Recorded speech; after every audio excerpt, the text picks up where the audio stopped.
Barbieri, hoje eu vou te dar boa noite porque eu sou o primeiro. Que análise você faz? Eu queria que você falasse do jogo, das substituições. E posso dizer para o torcedor do Vasco que foi ponto ganho esse empate hoje aqui no Maracanã? Bom, boa noite. Eu acho que a gente começou o jogo muito bem, não digo só pelo gol cedo, mas porque foi uma situação estudada, trabalhada, de conseguir encaixar essa pressão. A gente sabia como eles saíam, o lado que eles saíam, e a gente conseguiu fazer o gol.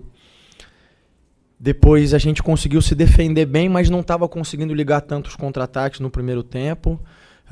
É normal, pelo tipo de jogo do Fluminense, você acabar tendo que ceder um pouco de espaço a eles e se resguardar um pouco mais, senão o jogo vira uma loucura.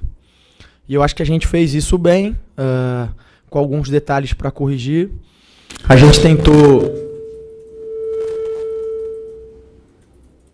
Posso continuar? A gente tentou corrigir isso no segundo tempo e acabou tomando um gol numa situação que a gente falou, que trabalhou, mas enfim, que acontece. E eu acho que a gente vinha perdendo um pouco de força no segundo tempo, tomou o gol. Depois, com as trocas, a gente até teve mais oportunidades para fazer um gol do que até no primeiro tempo, explorando o espaço que a gente sabia que eles iam oferecer, da forma que eles se atiram. E eu acho que é um ponto ganho para o Vasco, assim como é um ponto ganho para o Fluminense também. Eu acho que eles conquistaram um ponto e a gente também conquistou um ponto. É um adversário que é candidato a título, assim como alguns outros que a gente já enfrentou nesse início, um início muito difícil. Mais um campeão estadual que a gente enfrentamos 4 campeões estaduais nas 4 primeiras rodadas. E é isso, acho que é um ponto importante que a gente soma. Barbieri, boa noite, Emanuele Ribeiro do GE. Globo.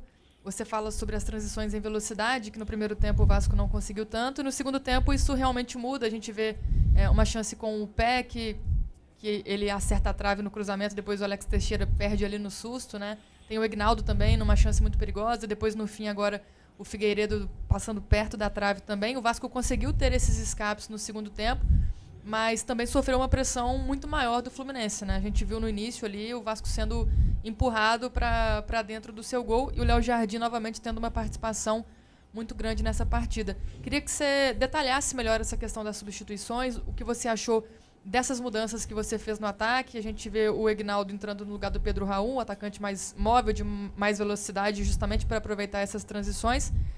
O Juan novamente tendo uma chance e o Figueiredo voltando também a ganhar uma chance. E por que o Eric Marques hoje não era uma opção? Você tem revezado o elenco? Como é que funciona isso? Obrigada. Bom, boa noite. Sim, eu acho que sim, como eu disse, eu acho que a gente ajustou o posicionamento para o segundo tempo, mas alguns jogadores começaram a apresentar um cansaço. A saída do Andrei foi por conta disso. Achei que o lado forte do Fluminense sempre é o lado direito, onde o Arias gosta mais de jogar, o Cano encosta mais por ali. E o Andrei acabou que estava tendo dificuldade, por isso a entrada do Matias, que é um jogador que tem bastante vigor físico, chega à frente também. Depois as outras trocas foram nesse sentido, do cansaço e de ganhar velocidade para o espaço que a gente sabia que eles iam oferecer. A gente estudou bastante a equipe deles, não tinha dúvida de que eles iam se atirar, é uma característica deles, e que a gente tinha que explorar esses espaços. E volto a dizer, eu acho que a gente teve boas oportunidades, acho que você citou algumas delas e teve uma que foi, a gente não terminou em finalização, mas foi o cruzamento do Piton, que talvez para mim tenha sido a mais clara, se a gente consegue conectar ali com o Pedro na segunda trave. E é isso, o jogo se desenhou para a característica dos jogadores, da gente conseguir recompor um pouco mais e aproveitar a velocidade. Do Eric é em função de característica, ele foi pro último jogo porque a gente entendia que ele podia ajudar com aquilo que ele tem, de 1 contra 1, de desequilíbrio. Hoje entendia que era um jogo que talvez não encaixasse tanto no perfil dele. O Ignaldo pode jogar de 9 como de beirada e é muito rápido. Então as escolhas foram nesse sentido. Boa noite, Barbieri, Matheus Guimarães do Lance. Eu queria tocar justamente nesse ponto que você falou da saída em velocidade, aproveitar os espaços e tudo mais. Justamente porque você optou por não entrar com o Orediano. Queria saber o porquê, foi alguma opção sua, talvez opção do jogo, não era o caso de entrar com o Orediano, justamente porque talvez ele supostamente entraria no lugar do Peck, que teve uma virose, quase não treinou durante a semana. Eu queria entender justamente porque a não entrada do Orediano. Pela característica, porque o Peck precisou no segundo tempo fazer uma função que ele fez nos outros jogos, que era descer até a linha, até a última linha, para poder fechar os espaços. E o Luka é um jogador que, pela característica física dele, isso foge muito do jogo dele. Ele poderia, a gente conversou, ter entrado por dentro, de repente, na função do Juan ou do Ignaldo.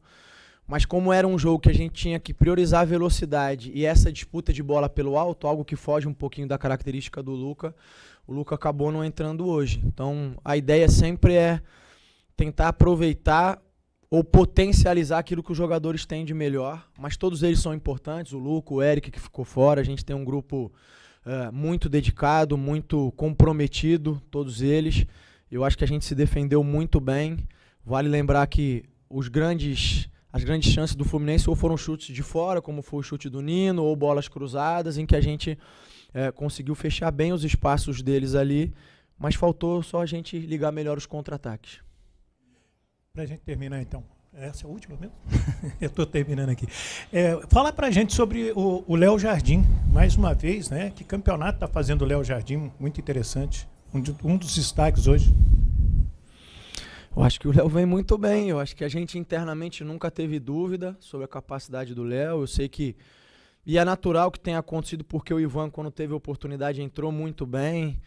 E depois tinha uma demanda grande por uma oportunidade dele.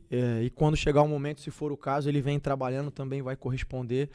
Mas o Léo vem fazendo um grande campeonato, assim como todos eles. Eu queria só lembrar que a gente está num processo, está num período ainda em que a gente está semeando muita coisa. Talvez os frutos não estejam tão claros. E não estou nem falando de pontuação, porque pensando nos adversários que a gente enfrentou, a gente até tem uma pontuação interessante. Mas a gente segue crescendo como equipe, buscando uma evolução, buscando desenvolvimento. E o Léo também vai melhorando o entrosamento dele com os companheiros, vai acertando essas dinâmicas todas entre eles. Eu acho que a equipe conseguiu se comunicar muito mais dentro de campo hoje. Foi um pedido que a gente tinha feito, que eles conversassem mais, que eles se orientassem, que eles se ajudassem. Então a gente está seguindo nesse processo de evolução, crescimento, desenvolvimento. E volto a repetir, a gente vai fazer uma grande temporada. Qual?